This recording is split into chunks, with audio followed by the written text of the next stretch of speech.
አባቱን የማከብር ትውልድ ነው ያለን። የፈተና ጊዜ ነው። ቅድም እንኳን ተሾምኩ እንኳን ደስ አለህ ሲሉኝ ነበር አባቶች። እንኳን ደስ አለ ብለዋል። ግን እንኳን ደስ አለ ሳይሆን እግዚአብሔር ያጽናህ ነው የሚባለው። ሲጀምር ጳጳስ ለመሆን መፈለግ በራሱ እኮ ውርደት ነው። የለም እንደዛ ከየትኛው ትምህርት አለ? በዚህ ዘመን ሹመት የሚሸሽበት ሹመት የሚያስፈልግበት ዘመን አይደለም። እርግጠኛ ሆኜ የምነግራችሁ ቅዱስ ሲኖዶስ በመንፈስ ቅዱስ አይመራም። አለቀ። በመንፈስ ቅዱስ የሚመራ ቢሆን ኖሮ የንጹሃንን ደም ያፈሰሰውን በአዲስ አበባ በሻሸመኔ በቤተ ክርስቲያን አደባባይ ምዕመናንን ያስረሸነውን አመፀኛ አባ ሳዊሮስን ጠቅላይ ስራ አስኪያጅ አድርጎ አይሾምም ነበር። አባቱን የማከብር ትውልድ ነው ያለን። ሳደብ ብዙ ነገር የሚናገር ዘመን በዚህ ዘመን ሹመት የሚመኝ ሹመት የሚያስፈልግ ነገር አይደለም። ለመታገል፣ ለመሰቃየት፣ ለመፈተን ተዘጋጅቻለሁ ማለት ነው።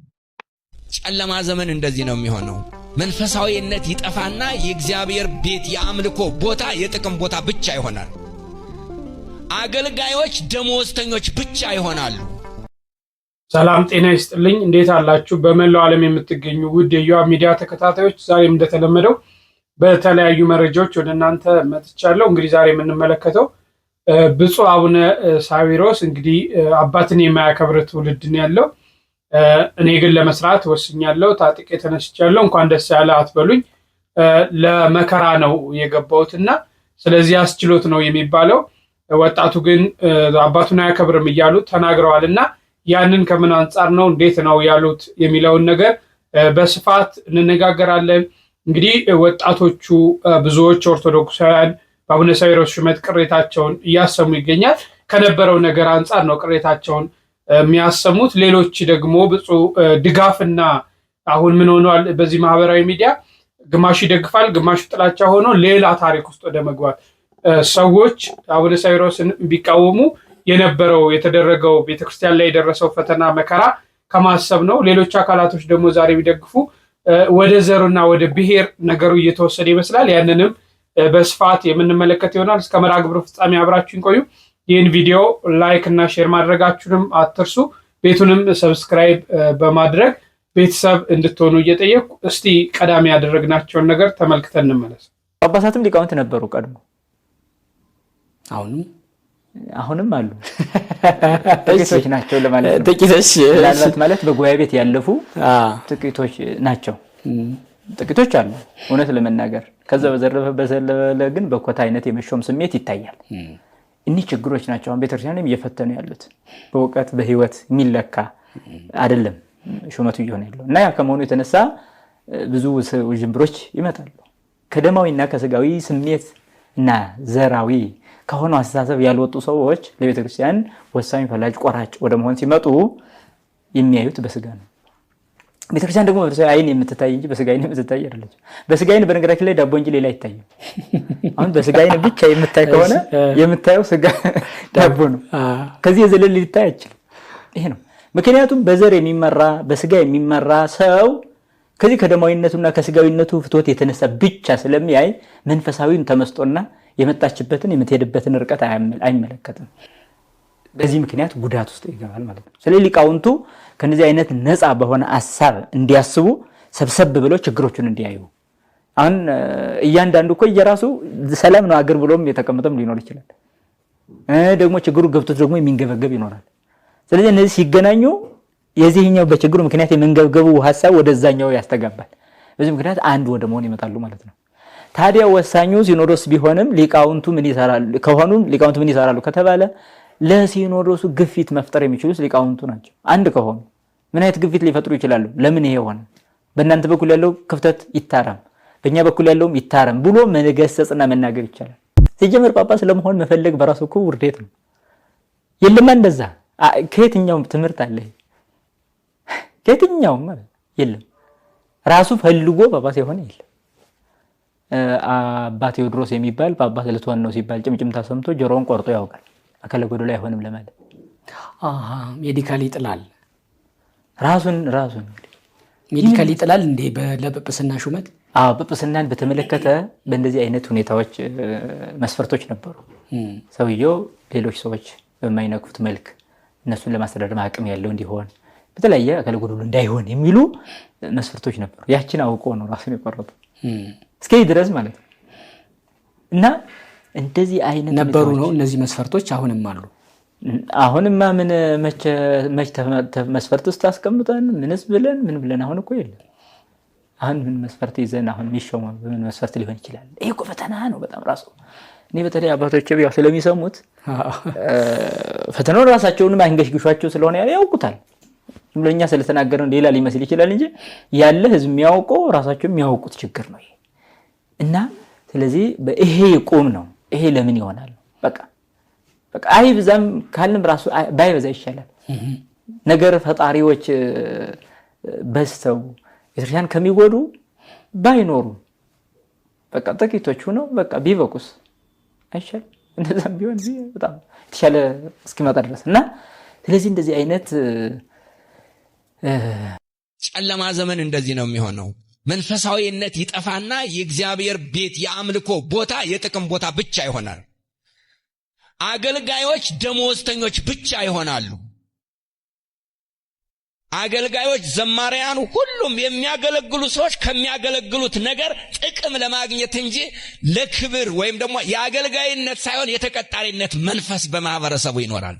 የትም ቦታ ሄዱ ስንት ነው ደሞዝ ነው የሚጠይቅ። እንዴት ነው አገልግሎት ብሎ አይጠይቅም።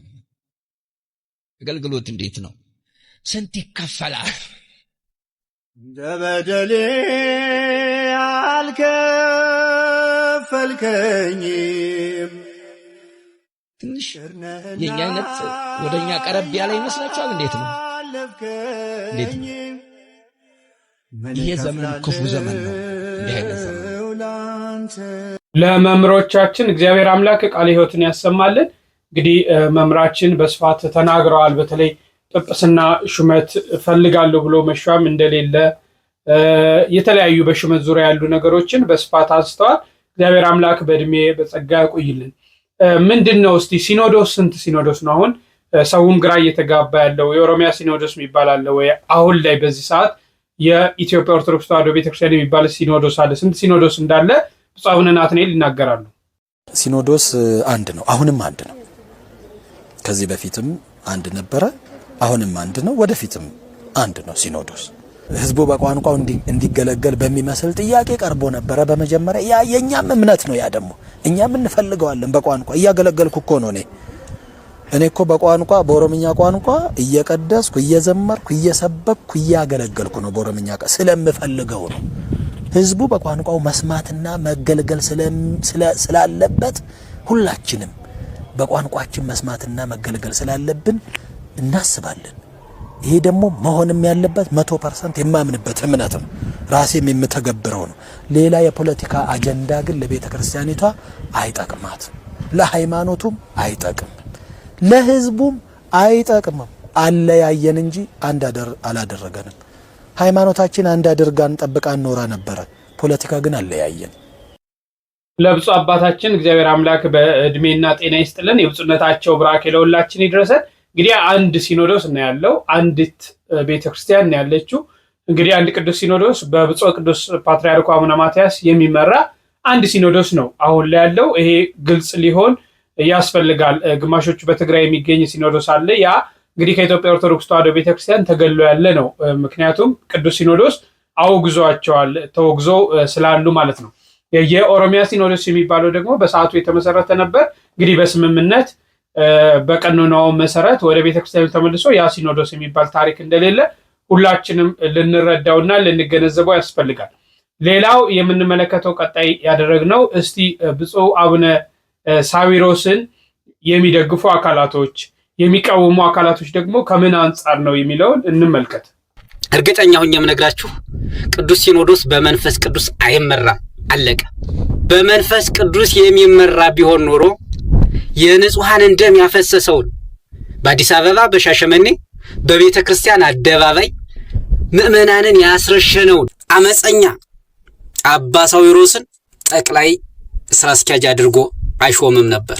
አመፀኞችን፣ ነፍሰ ገዳዮችን፣ ሴረኞችን፣ ስርዓተ ቤተ ክርስቲያንን እያፈራረሱ ምዕመናንን የሚበጠብጡትን ታድሶ መናፍቃንን ከፍ ከፍ የሚያደርግ መንፈስ ቅዱስ የለም። የሲኖዶስ አባላት ጳጳሳት እውነተኞች፣ ሐቀኞች፣ የማይፈሩ ደፋሮች ቢሆኑ ኑሮ አባ ሳዊሮስን በሰራው ወንጀል በጣሰው ሕገ ቤተ ክርስቲያን ከጵጵስና ከስልጣነ ክህነት አውርደው ሽረው በሕግ እንዲጠየቅ አድርገው ለፍርድ ያቀርቡት ነበር። ነገር ግን ፈሪዎች ስለሆኑ አላደረጉም። የተጎዱ ምዕመናንን ከቁብ ሳይቆጥሩ በአደባባይ ደማቸው በከንቱ የፈሰሰውን የምዕመናንን ደም ደመከልብ አድርገው አመፀኛውን ወንጀለኛውን ነፍሰ ገዳዩን የቤተ ክርስቲያን ራስ የሲኖዶሱ ስራ አስኪያጅ አድርገው ሾሙ። በዚህ ሰውዬ ላይ የሰራሁትን ቪዲዮ ለምን ማስጠፋት እንደፈለጋችሁ አላውቅም። እውነትን ከመናገር መቼም ቢሆን ዘራ አታረጉት። ኦርቶዶክሳውያን ወጣት በዚህ ሰዓት የነቃበት ሰዓት ነው። ማንንም እውነትን ከመናገር ዘራ አታረጉትም። እኛ ኦርቶዶክሳውያንን ለማህተባችን ፊት ለፊት ነው የምንቆም። በምችሉት መጠን ኮፒ ሊንክ፣ ሪፖስት፣ ላይክ፣ ሼር ብቻ ቫይራል መውጣት እንዲወጣ ማድረግ ያለባችሁን አድርጉልኝ። በደንብ ኮፒ ሊንክ አድርጉልኝ። ትናንትና የፈሰሰው የኦርቶዶክሳውያን ደምስ የዛውላ ወጣት የዛውላ አባት የዛውላ እናት ደምስ ዛሬ እኮ ቤተሰብ አላቸው። ምን እንዲያዩ ነው? በብፁዕ አቡነ አብርሃም ቦታ እነዚህን አባት የሾማችሁት ምን ብለን እንድንቀበላችሁ ነው? እኛ ጊዜን የጠበቀ ሹመት አንፈልግም። ቤተ ክርስቲያን ነው ክርስቶሳዊ መንፈስ ቅዱስን የጠበቀ ሹመት ነው የምንፈልገው። ምንድን ነው ያሳያችሁን? ምንድን ነው የእናንተ ክህነት ሲነካ ቤተ ክርስቲያንን ጥቁር አስለብሳችሁ፣ የእናንተ የሆነ ነገር ሲነካ ምዕመኑን ጥቁር አስለብሳችሁ፣ ኦርቶዶክስ ቤተ ክርስቲያን ተደፈረች እሪምቧ ትላላችሁ። ከዛስ ካወገዛችሁ በኋላ አምጥታችሁ ደግሞ ድጋሚ ትሾማላችሁ። ምንድን ነው እኛ እንድንናገር የፈለጋችሁት? አረ በጣም ነው የሚያሳፍረው። ለእናንተ ብሎ የወጣ ኦርቶዶክሳዊ የለም። ያኔ ቤተ ክርስቲያኔ ክርስቶስ ተነካብኝ ብሎ የወጣ ኦርቶዶክሳዊ ነው ያለው። ክህነት አይደገምም። ደገማችሁ፣ አይታደስም። አደሳችሁ፣ ድጋሚ ሹመት። አረ በጣም ያሳፍራል። በጣም ያሳፍራል። በጣም ኦርቶዶክስ ቤተክርስቲያን በዘመኗ እንደዚህ አይነት የተጨቆነችበት ጊዜ፣ ዘረኝነት የተስፋፋበት ጊዜ የለም። ድብና አድርገን ግልጹን ነው የምንነግራችሁ። እኛ በማህተባችን አንደራደርም። ይህንን ሹመት ምን ብለን እንድንቀበል ነው የፈለጋችሁት? ምን ብለን? በጣም ያሳፍራል። በጣም ማለት ነው። እሺ፣ እንደተከታተላችሁት ነው። ደጋፊ አካላት የሚባሉትን ወደ መጨረሻ ያሳያችኋለሁ ከብፁዕነታቸው ንግግር በኋላ። አሁን ግን እንግዲህ ብፁዕ አቡነ ሳዊሮስን አንቀበልም የተባለበት ዋናው ምክንያት ሁላችንም ልንረዳው የምንፈልገው በጥር 14ቱ በወሊሶ በተደረገው ሹመት በርካታ ምዕመናን በእነሱ ምክንያት ለሞት ተዳርገዋል። በርካታ ቤተሰቦች ተሰደዋል። ቤተክርስቲያን ማቅ ለብሳለች። ስለዚህ ይህንን ስራ የሰሩት እንደ ዛሬ ስራ አስኪያጅ ሆነው በብፁዕ አቡነ አብርሃም ቦታ ይሾማሉ የሚል በመንፈሳዊ ቅናት በቤተክርስቲያን ልጅነት ነው ሀሳባቸውን እያስቀመጡ የሚገኘው። እዚህ ጋር ግን ማስተዋል ያለብን ነገር ምንድን ነው? አዎ ያ ሁሉ ተደርጓል። ግን በጊዜው በቀኖና መሰረት ተብሎ ስምምነት ሲፈጠር፣ እርቅ ሲፈጠር ያኔ ጩኸታችንን ማበርከት ነበረብን። ምክንያቱም ያኔ ጩኸታችን ያልጮኑ ዛሬ ላይ ብንጮ ምንም የምናመጣው ዋጋ አለ ብዬ አላስብም። ምክንያቱም እነዚህ ብፁዓን አበው ሊቃነ ጳጳሳት እንግዲህ ከ2 ዓመት በላይ ሆኗቸዋል ከቅዱስ ሲኖዶሱ ቀኖና ሰጥቷቸው ቅዱስ ሲኖዶሱ ተስማምቶ ወስኖ ያንን ኃጢአታቸውን በደላቸውን አንስቻለሁ ብሎ አዋጅ ያወጀው ከ2 ዓመት በፊት ስለሆነ ያ በሰዓቱ ያልሆነውን ነገር ዛሬ ላይ ብንጮ ዛሬ ላይ እንዲህ አይነት ነገሮችን ብናደርግ የምናመጣው ለውጥ አለ ብዬ አላስብም። ይሄ ራሴ ነው። ነገር ግን ሁላችንም በቻልነው አቅም ጸሎት ብናደርግ ለቤተ ክርስቲያን ጸሎት ብናደርግና ብፁዕ አቡነ ሳዊሮስን በስራቸው ቻሌንጅ ብናደርጋቸው የተሻለ ነው የሚል እምነት አለኝ። እሺ አንድ ምዕመን ወይም ደግሞ አንድ ኦርቶዶክሳዊ ለቅዱስ ሲኖዶስስ ምን ያህል ነው መገዛት ያለብን? ቅዱስ ሲኖዶስ ለሚያስተላልፋቸው ውሳኔዎች የመቀበልና ያለመቀበል ማንዴታችንስ የት ድረስ ነው የሚለውን እስቲ እንመልከትና ከዛ በኋላ ብፁዕ አቡነ ሳዊሮስ ወደ ተናገሩት ንግግር እንገባለን። ቅዱስ ሲኖዶስ በመንፈስ ቅዱስ ይመራል ብለን ካመንን ታዲያ ይኸው ቅዱስ ሲኖዶስ የወሰኑን ውሳኔ ደግሞ እንደ ልጅነታችን አሜን ብለን መቀበል አለብን። ከዚህ ውጭ ግን ምናልባት ያንተ መቃወም ቤተክርስቲያንን ወደ ፈተና ይወስዳት ይሆናል እንጂ በምንም አይነት ተአምር ለቅድስት ቤተክርስቲያን ያንተ ተቃውሞ አስቀድሞ የወሰናቸውን እነዚህን ደግሞ ጠራቸው፣ የጠራቸውንም እነዚህን ደግሞ አጸደቃቸው፣ ያጸደቃቸውንም እነዚህንም ደግሞ አከበራቸው። እንግዲህ ስለዚህ ነገር ምን እንላለን? እግዚአብሔር ከኛ ጋር ከሆነ ማን ይቃወመናል? ሐዋርያው ቅዱስ ጳውሎስ ለሮሜ ምዕመናን በጻፈው መልእክቱ ሮሜ ምዕራፍ 8 ቁጥር 30 ላይ የምናገኘው ኃይለ ቃል ነው። ቅዱስ ሲኖዶስ በዛሬው ዕለት እንግዲህ በርካታ ውሳኔዎችን አሳልፏል። ከነዚህ መካከል እንግዲህ ብፁዕ አቡነ ዲዮስቆሮስ በእውነት የልማት አምባሳደር ከዚህ በፊት የጠቅላይ ቤተ ክህነት ስራ አስኪያጅ በነበሩበት ሰዓት እጅግ በርካታ ስራዎችን በመስራት ተሸልመው የነበሩት ብፁዕነታቸው የደቡብ ምስራቅ እና የደቡብ ትግራይ እና የራያ ዙሪያ ሀገረ ስብከት ሊቀ ጳጳስ የቅዱስ ሲኖዶስ ዋና ጸሐፊ ሆነው እንግዲህ እንዲያገለግሉ መርጧል። እንደዚሁም ደግሞ ብፁዕ አቡነ ሳዊሮስ የጠቅላይ ቤተ ክህነት ዋና ስራ አስኪያጅ ሆነው እንዲያገለግሉ መርጧል። ታዲያ ይህንን የመረጠው በመንፈስ ቅዱስ የሚመራው ከእግዚአብሔር በታች ቅዱስ ቤተክርስቲያናችንን የእግዚአብሔር እንደ ልብ የሆነው እያገለገሉ እየመሩ ያሉ ብፁዓን አበው ሊቃነ ጳጳሳት ናቸው፣ ወይም ደግሞ ቅዱስ ሲኖዶስ ነው። ስለዚህ እኛም ደግሞ የቤተ ክርስቲያን ልጆች ቅዱስ ሲኖዶስ የወሰነውን ያሳለፈውን ውሳኔ እንደ ልጅነታችን አሜን ብለን ተቀብለን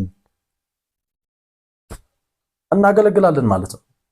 ስለዚህ አንዳንዶች ያልተመቻችሁ ምናልባት ቤተክርስቲያኗን እኔ ልምራት ከኔ በላይ ቤተክርስቲያኗ ማንም የላትም ብላችሁ ራሳችሁን እንደ መሪ የምትቆጥሩ አንዳንዶች ደግሞ ስትቃወሙ እናያለን። ወደድክም ጠላህም አንቺም ተቃወምሽም ደገፍሽም የምታመጣው ነገር የለም። ዳሩ ግን ቅዱስ ሲኖዶስ በመንፈስ ቅዱስ ይመራል ብለን ካመንን ታዲያ ይኸው ቅዱስ ሲኖዶስ የወሰነውን ውሳኔ ደግሞ እንደ ልጅነታችን አሜን ብለን መቀበል አለብን። ከዚህ ውጭ ግን ምናልባት ያንተ መቃወም ቤተክርስቲያንን ወደ ፈተና ይወስዳት ይሆናል እንጂ በምንም አይነት ተአምር ለቅድስት ቤተክርስቲያን ያንተ ተቃውሞ አይጠቅማት። በመሆኑም ቅዱስ ሲኖዶስ የወሰነውን ውሳኔ ማስተላለፍ እንደው የሚያስነቅፍ ነገር አይደለም። የልጅነት ስራ ይሄ ስለሆነ ማለት ነውና በድጋሚ ብፁዓን አበው ሊቃነ ጳጳሳት ቅድስት ቡራኪያቸው ተደረሰን። መልካም የሥራ ዘመን እንላለን። ተጓዡ መነኩሴ ነኝ። እንግዲህ እንደተከታተላችሁት ነው አንድ ኦርቶዶክሳዊ የቅዱስ ሲኖዶስን ውሳኔ የመቀበል ግዴታ እንዳለበት አባታችን ተናግረዋል። እንግዲህ ራሳቸውን ተራማጁ መነኩሴ ብለው የሚጠሩ አባት እንግዲህ ምንድነው ቅዱስ ሲኖዶስ በመንፈስ ቅዱስ ነው የሚመራው ብለን እናምናለን እኛ ኦርቶዶክሳውያን አይደል? ሁላችሁ መቼም በመንፈስ ቅዱስ ነው የሚመራው ብሎ የማያምን ሰው ያለ አይመስለኝም። ኦርቶዶክሳውያን ቅዱስ ሲኖዶስ በመንፈስ ቅዱስ ነው የሚመራው። ቅዱስ ሲኖዶስም ውሳኔ ሲወስን እኛና መንፈስ ቅዱስ ወስነናል ብሎ ነው ውሳኔውን የሚያስተላልፈው። ስለዚህ ይሄ በመንፈስ ቅዱስ የሚመራ ጉባኤ የቤተክርስቲያኒቷ የበላይ አካል ነው። ከክርስቶስ ቀጥሎ በምድር የቤተክርስቲያኑ የበላይ አካል ነው ማለት ነው፣ የሐዋርያቱን መንበር ይዘው። ስለዚህ በዚህ መንበር የተተኩ ብፁዓን አበው ሊቃነ ጳጳሳት ይህንን ውሳኔ ወስነዋል። ይህ ውሳኔ ምናልባት እኛ ምዕመናንን በእጅጉ ያስቆጣል፣ በእጅጉ ተቆጥተዋል። ግን የቅዱስ ሲኖዶስን ውሳኔ ደግሞ የመቀበል ግዴታ አለብን ማለት ነው። ወደፊት ማድረግ ያለብን በጸሎት እግዚአብሔር ታምሩን እንዲገልጥ እግዚአብሔር ስራውን እንዲሰራ እኛ ምዕመናን በጸሎት ነው ማገዝ ያለብን ብዬ አስባለሁ። እሺ ብፁዕ አቡነ ሳዊሮስ ምንስ ነው የተናገሩት የሚለውን እንመልከት። አባቱን የማከብር ትውልድ ነው ያለን። የፈተና ጊዜ ነው።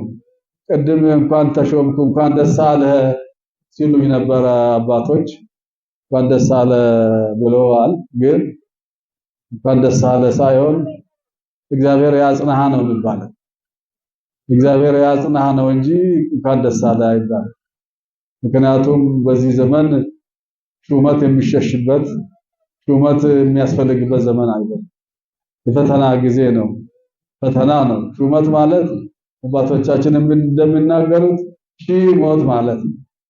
ስለዚህ ወደ መከራ መግባት እንጂ የሚያስደስት ነገር የለውም። ለመታገል፣ ለመከራ፣ ለመሰቃየት፣ ለመሰደብ ለዚህ ነው አሁን ትንሹም ትልቁም የሚያውቀውም የማያውቀውም የሚያውቀንም የማያውቀንም ያው ስድብ ነው።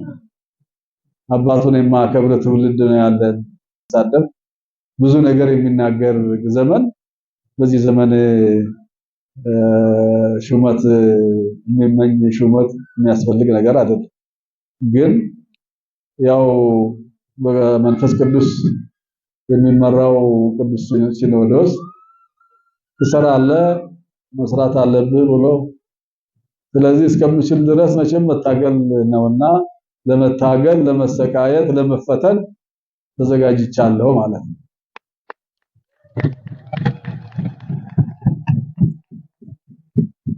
ስለዚህ እግዚአብሔር ያጽና፣ እግዚአብሔር እርዳ፣ ጽናቱን ብርታቱን ይስጥህ ነው የሚባለው እንጂ እንደሳ አይባልም ለማለት ፈልጌ ነው።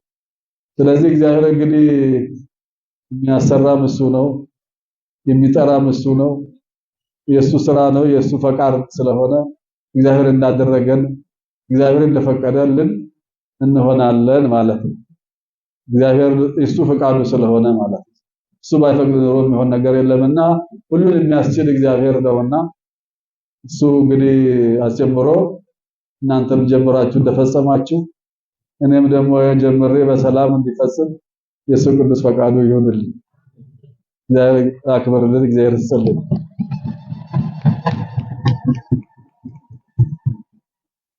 እግዚአብሔር ምሕረቱን ቸርነቱን ይላክልን።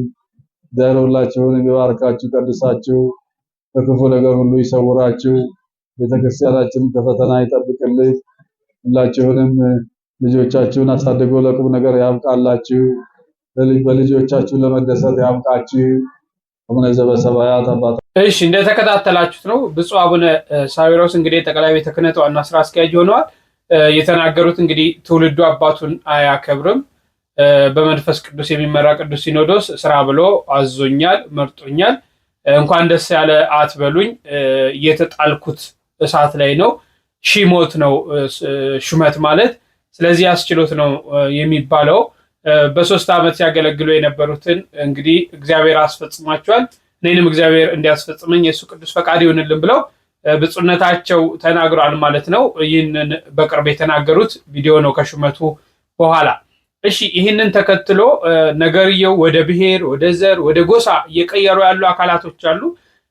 ብፁዕ አቡነ ሳዊሮስን ስንደግፍ በምንድን ነው፣ ብፁዕ አቡነ ሳዊሮስን ስንተች በምንድን ነው የሚሉ ነገሮች የተለዩ አይመስለኝም። ግማሾቹ እንግዲህ ኦሮሞ ስለሆኑ ነው የሚሉ አካላቶችም ሁሉ አሉ። ሌሎችም ነገሮች የሚሉ አካላቶች አሉ። ነገር ግን ከቤተ ክርስቲያን ከስርዓተ ቤተ ክርስቲያን አንጻር ነው ነገሮችን መመልከት ያለብን ብዬ አስባለሁ። ትንሽ ሰፋ ያለ ማብራሪያ ነው አንድ ወንድማችን የሚሰጠው። እስቲ ተመልከቱትና ሀሳብ አስተያየት እንሰጥበታለን። እንደምን አላችሁ? እግዚአብሔር ጸጋና ሰላም ከሁላችን ጋር ይሁን። ስለ 3 ነገር የምንነጋገር ይሆናል። አንደኛው የቅዱስ ሲኖዶስ ውሳኔና የብፁዕ አቡነ ሳዊሮስን በተመለከተ አንዳንድ ጽንፍ የያዙ ሰዎች የሚያነሱትን ሐሳብ ነው። እንግዲህ ቅዱስ ሲኖዶስ በመንፈስ ቅዱስ ነው የሚመራው፣ የእግዚአብሔር እንደራሴ ነው፣ ቤተክርስቲያን ይመራታል ተብሎ የሚታሰብና የታመነ ሐቅ ነው። በመጽሐፍ ቅዱስም ጭምር በሥርዓት መጽሐፍ በአብጥሊስም ይሁን በሥርዓተ ጽዮን አንድ ጳጳስ በምን ያክል ክብር እንዳለው የተነገረና የተማርነው ነው። ቤተክርስቲያናችን በእያንዳንዱ በትርጓሜ ቤትም በአንድም በሌላ ቦታም ይህንኑ ነው የምትዘክረው። ስለዚህ ብፁዕ አቡነ ሳዊሮስ ቅዱስ ሲኖዶስ የጠቅላይ ቤተ ክህነት ስራ አስኪያጅ አድርጎ ሲሾማቸው እኔ ከየት መጣ የማይባሉ እንዲሁ ከሰባዊነት በወረደ መልኩ አንድ ከ20 ዓመት በላይ ቤተክርስቲያን በጵጵስና የመሩ አባትን እንዲሁ ዝም ብሎ እንደ ተራ ነገር ሲሰድቡ ሲዘልፉ እየተመለከትናቸው ነው። አንድ ያልገባኝ ነገር እሳቸው ኦሮሞ ስለሆኑ ነው ከእሳቸው ጋር ጥላቻ ያለው ወይስ የኦሮሞ ሕዝብ እንዲሁ እየተጠላ ሕዝበ ክርስቲያኑም ጭምር እየተጠላ እንዲቀጥል ነው? ምክንያቱስ ምንድነው? እንግዲህ ቤተክርስቲያን የመሯት ብዙ አቦ ሊቃነ ጳጳሳት ለብዙ ዘመናት በብዙ ጊዜ እንደተነሱ እናውቃለን። በኦሮሚያ ክልል በባሌ ይሁን በአርሲ ይሁን በወለጋ ይሁን አንድም በማይባል ደረጃ ብዙ ሊቃነ ጳጳሳት ሲዘዋወሩ ሲመሩ ነበር። ከሰሜኑ ክልል መጥቶ አንድ የተቃወማቸው ህዝብ የለም። አከበርናቸው፣ ወደድናቸው፣ ከዛም ይልቅ አነገስናቸው። እነሱ ግን በማናውቀው ቋንቋ ሲያዘምሩ፣ በማናውቀው ቋንቋ ሲሰብኩ፣ በማናውቀው ቋንቋ ሲቀድሱ፣ በማናውቀው ቋንቋ ስብሐተ ነጉን፣ ቅዳሴውን፣ ሰዓታቱን ሲያደርሱ አናውቅም ብለን የተቃወምናቸው ጊዜ የለም እስካሁን ድረስ። እኛም ሳይገባል በቤተ ክርስቲያን ውስጥ ኖረን ሳይገባም ምን እንደሆነ በማናውቅ ስናነብ፣ ስንሰብክ፣ ስናስተምር፣ ስንቀድስ ኖረናል። ዛሬ ግን እንደዛ አይነት ህዝብ እየተፈጠረም የለምም። ስለዚህ ህዝቡ በራሱ ቋንቋ ይማር ብሎ ስለተናገሩ በዚህ ልክ እሳቸው የሚጠሉበት የሚሰደቡበት ምክንያት አልገባንም። እውነት ለመናገር እሳቸው ግን ያን ግብረ መልስ ሳይሰጡ ከ20 ዓመት በላይ በጵጵስና የተለያዩ አህጉረ ስብከትን ሲመሩ አንድ ያፈናቀሉት ትግራይ የለም፣ አንድ ያፈናቀሉት አማራ የለም፣ አንድ ያፈናቀሉት ጎጃምና ጎንደር የለም። ለሁሉም እኩል አባት ነበሩ። ለዚህም ደግሞ ምስክር በቦረና ሲሰሩ፣ በደቡብ ሸዋ ሲሰሩ፣ በሸገር ሲቲም ሲሰሩ ብዙዎች ምስክር ናቸው። ሙስናን ያስቀሩ፣ ሌብነትን ያስቀሩ፣ ዘረኝነትን ያስቀሩ፣ ወንጌል እንዳይሰበክ በእያንዳንዱ ቦታ ማነቆና ጉፉ የሆኑ ሰዎች ከነሱ ጋር ነው ትግላቸው። ቤተክርስቲያን የዘረኞች፣ የሙሰኞች፣ የሌቦች ዋሻ እንዳትሆን ወንጌል ይስፋ፣ ትውልዱ እንደ ጥንቱ አይደለም፣ እያንዳንዱ ሰው ጥያቄ ጠያቂ ነው ብሎ ስለሚሟግቱ እንደ ጽንፈኛ ይመለከቷቸዋል። ጽንፈኛ እንዳልሆኑ እያንዳንዱ ካህን፣ እያንዳንዱ ሰው እንጀራ ሲበላ ያውቃቸዋል። የተናቀውን ሲያከብሩ፣ የተዋረደውን ከፍ ሲያደርጉ፣ የተረሳውን ሲያስታውሱ፣ በእግዚአብሔር መሪነት ስራ ሲሰሩ ነው የሚታዩት። ይሄ ለምን ይቀርብናል እያሉ ቤተክርስቲያን ውስጥ ሾጉጠው በተለያዩ ጥቅማ ጥቅም የታሰሩ ቤተክርስቲያን የማታውቃቸው እነሱም ቤተክርስቲያንን ጭምር የማያውቁ ቤተክርስቲያንን በስም ብቻ የሚያውቁ ወንበዴዎች ስንመለከት በቤተክርስቲያን ስም ኤክስፖ እያሉ፣ በቤተክርስቲያን ስም ጉባኤ እያሉ፣ በቤተክርስቲያን ስም ቤተክርስቲያን እናንጻለን እያሉ እየዘረፉ የራሳቸውን ህይወት ሲያደልቡና ሲያከማቹ ይሄ ይቀርብናል ብሎ ገና ለገና እንጂ ገና ለገና የሆነ ነገር ይሆናል ብሎ የማያስቡ ሰዎች ይህን ሲያደርጉ ይታያል። ስለዚህ የእሳቸው መሾም ቤተክርስቲያን ይጠቅማል እንጂ አይጎዳትም። ከፍ እንድትል ያደርጋል፣ ወደ ሰላም እንድትመጣ ያደርጋል። በብዙ አይነት ጎዳና በብዙ አይነት መንገድ እንድትበረታና እንድትጠነክር ያደርጋታል እንጂ አያዋርዳትም። ነገር ግን አሳዳጊ የበደለ ሁሉ አንድም ቀን የአባቶች እግር ስር ቁጭ ብሎ ያልተማረ ሁሉ ያልሰማ ሁሉ ቤተክርስቲያን ሄዱ ለመሳለም የማይሄድ ሁሉ አሁን የቤተክርስቲያን ተቆርቋሪ ሆኖ ብቅ እያለ ገዳይ ናቸው እያሉ ብፁዕ አቡነ ሳዊሮስ ማንን ገደሉ? የሻሸመኔ ሰማዕት የሻሸመኔ ይከል እናንተ ናችሁ። መተረይ ስናይፐር ተኳሹን ሁሉ ጻድቅ ነው ሰማዕት ነው ብላችሁ የምትሰይሙት የሞቱ የኦሮሞ ልጅ የተተኮሰበት የኦሮሞ ልጅ በቤተ መቅደስ ውስጥ ስናይፐር ይዛችሁ ገብታችሁ ስትተኩሱና ስታበጣብጡ የነበራችሁት እናንተ ናችሁ። ስለማንናገር እውነቱን ስለምናቅ ዝም ስለምን ለቤተ ክርስቲያን ሰላምና እረፍት ይሆናል ብለን ዝም ስለምን የሚናገር ሰው የለም ብላችሁ በዚህ ልክ ነገሮችን እያጦዛችሁ ወደምትፈልጉት እየወሰዳችሁ ህዝበ ክርስቲያኑ እንዲህ እያጦዛችሁ እየበጠበጣችሁ ህዝበ ክርስቲያኑ አሁንስ አባቶች አሁንስ አገልጋይ እስከሚል ደረጃ የደረሳችሁት እያንዳንዱ እናንተ ናችሁ። ስለዚህ ይሄን ከህዝቡ ጋር ጥላቻ ካለባችሁ ህዝቡን በትክክል እንጠላቸዋለን እንደምትሉ እናውቃለን። ስለዚህ ባትደክሙ መልካም ነው እንጂ አሁን አባታችን ለምን ተሾሙ እንዲሆኑ ቤተክርስቲያን ማቅ ያለበሱ ጥቁር ያለበሱ ብዙ አቡነ ሳዊሮስ ናቸው። ጉልላት ላይ ወጥቶ ጥቁር ያለበሰው ማቅን ከበር እስከ በር ወጥሮ ያለበሱ እሳቸው ናቸው። እናንተ ናችሁ ለጥቅማችሁ ስትሉ እያንዳንዱን ህዝብ ባልገባውና ባላወቀው ሁኔታ እየተሽቀዳደማችሁ እንደ ፈሪሳውያን ፊት ለፊት እንደ ቀራጮች ፊት ለፊት እንደ ሹማምንት እየቀደማችሁ ጥቁር እያለበሳችሁ ሐዘን ውስጥ የከተታችሁት እናንተ ናችሁ። አልብሱ እያላችሁ ቤተክርስቲያን ፈርሳለች ተቃጥላለች እያላችሁ ይሄን የምታደርጉት እናንተ ናችሁ እንጂ እሳቸው አይደሉም። ጥቁር ያለበሱ እንዲህ ያደረጉ እንዴት ይሾሙብናል? ጥቁር ያለበስከው አንተ ነህ። ዋይታ ስታስወርድባት ኢን ሂስቶሪ በቤተ ክርስቲያን ታሪክ ተደርጎ የማይታወቅ ነገር ያደረጋችሁት እናንተ ናችሁ። እነሱን ጀግኖች ብፁዕ አቡነ ሳዊሮስን ደግሞ ደም አፍሳሽ አድርጋችሁ የምትናገሩት እናንተ ናችሁ። ይሄ ነው ሁለተኛው ነጥብ። ስለዚህ ቤተ ክርስቲያን ይመሯታል፣ ከፍ ያደርጓታል፣ ወደ ቀደመው ክብሯ ይመልሷታል ብለን እናምናለን። እግዚአብሔር ያግዛቸው። ሁለተኛው ለኦሮሞ ሕዝብ ያላችሁ ጥላቻና ለኦሮሞ ክርስቲያኖች ያላችሁ ጥላቻ መርም በለቀቀ ጫፍ የነካ ጥላቻ ነው። ይህንን ማንም የማይክድ ሀቅ የእናንተ ሰዎችም ጭምር የሚያውቁባችሁ ኦሮምኛ ሲሰበክ ማይክ እየዘጋችሁ መብራት እያጠፋችሁ አናውቃችሁም በየሀገሩ ስንዞር የምታደርጉትን ነገር ከዚህ ኦሮምኛ እንችላለን እያላችሁ ስብከት እንችላለን በየሀገሩ እያላችሁ እዛ ስትሄዱ ግን በአማርኛ ለህዝቡ ራሳችሁን በሚገርም ሁኔታ እየተመጻደቃችሁ ስትመለሱ አናውቃችሁም። እያንዳንዱ ሰባኪ እያንዳንዱ አሁን ተቆርቋሪ ሆኖ ብቅ ያለ።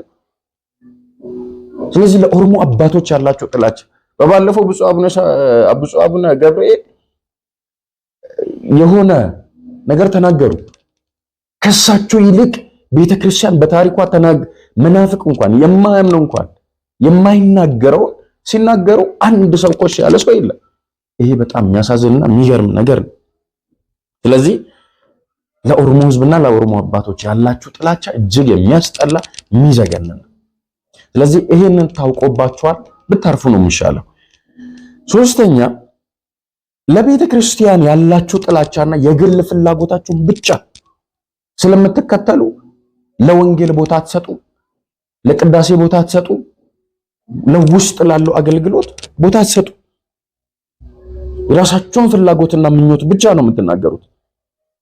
ራሳችሁ ጥቅም ብቻ ማተሚያ ቤት እየከፈታችሁ በቤተ ክርስቲያን ስም እየተደራጃችሁ በቤተ ክርስቲያን ስም ባንክ ጭምር እየከፈታችሁ በቤተ ክርስቲያን ስም ቤተ ክርስቲያኒቷን ሀብትና ገንዘብ እየዘረፋችሁ ማንም ስለማይናገራችሁ ኤክስፖ እያዘጋጃችሁ ወደ ውጭ ሀገር እየተሰደባችሁ ልንታሰር ነው እያላችሁ ወደ ውጭ ሀገር እየተሰደዳችሁ በዚህ ልክ ቤተ ክርስቲያን የምታዋርዱት እናንተ ናችሁ። ዛሬም ያናጣን ብላችሁ ነው እንደዚህ የምትሆኑት። ይቀርብናል እያላችሁ ነው።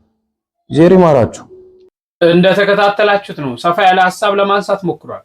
ጥሩ ሐሳቦችም አሉ፣ ግን በዛውም ልክ ደግሞ ገንቢ ያልሆኑ ሐሳቦች ወደ ብሔርና ወደ ዘር የተከደበት ነገር አለ። ብፁዕ አቡነ ሳዊሮስ እንግዲህ በሰዓቱ እነዚህ ሶስቱ ብፁዓን አበው ሊቃነ ጳጳሳት በእነሱ ምክንያት የመጣ ነገር አለ። እነዚህ ሶስቱ ብፁዓን አባቶች ያንን ሹመት ሄደው ባያከናውኑ ኖሮ ይሄ ነገር አይመጣም። ይሄ ሶስቱም ብፁዓን አባቶች የሚጠየቁበት እንደሆነ ልንገነዘብ ልንረዳ ያስፈልጋል። ነገር ግን ያንን ነገር ቅዱስ ሲኖዶሱ ካስተካከለና ቅዱስ ሲኖዶሱ ለዛ ነገር ኃላፊነት ከወሰደና ነገሮችን ከፈታ በኋላ ደግሞ ወደዛ መመለስ የለብንም። ስንተች ወይም ደግሞ ስንደግፍ ድጋፋችን መስመር ያለው ፍሬ ያለው ነገር ነው መሆን ያለበት እንጂ ወደ ብሔር ወደ ዘር መውሰድ አይገባንም ማለት ነው። ሃይማኖት ከብሔርና ከዘር ጋር በፍጹም የሚገናኝ እንዳልሆነ መገንዘብ ያስፈልገናል። እንግዲህ ጭፍን የሆነ ጥላቻ ማለት ጭፍን የሆነ ድጋፍም ደግሞ እንዲህ አይነት ነገሮች መኖር የለባቸውም የሚል እምነት አለኝ። በዚህ ዙሪያ በቅንነት ሌላ ታሪክ ውስጥ ሳንገባ በቅንነት ሐሳብ አስተያየቶቻችንን ሁላችንም ለነጋይቱ ቤተክርስቲያን የሚጠቅመውን ሐሳብ አስተያየቶቻችንን በኮሜንት ሴክሽን ላይ እንስጥ። በቻልነው አቅም ግን ለቤተክርስቲያን ሰላም፣ ፍቅር፣ አንድነት የሚመጣበት ምዕመናኗ በስርዓት አምልኮ የሚፈጽምበት ዘመን እንዲመጣ እግዚአብሔር አምላክ እንዲፈቅድ ጸሎት ሁላችሁም በቻላችሁት አቅም ጧትም ሆነ ለጸሎት በምቆሙበት ሰዓት እግዚአብሔርን ስለ ሃይማኖታችሁም ጠይቁ። በሌሎች መረጃዎች እስክንገናኝ እጅግ አከብራችኋለሁ። ቸርን ሰንብት።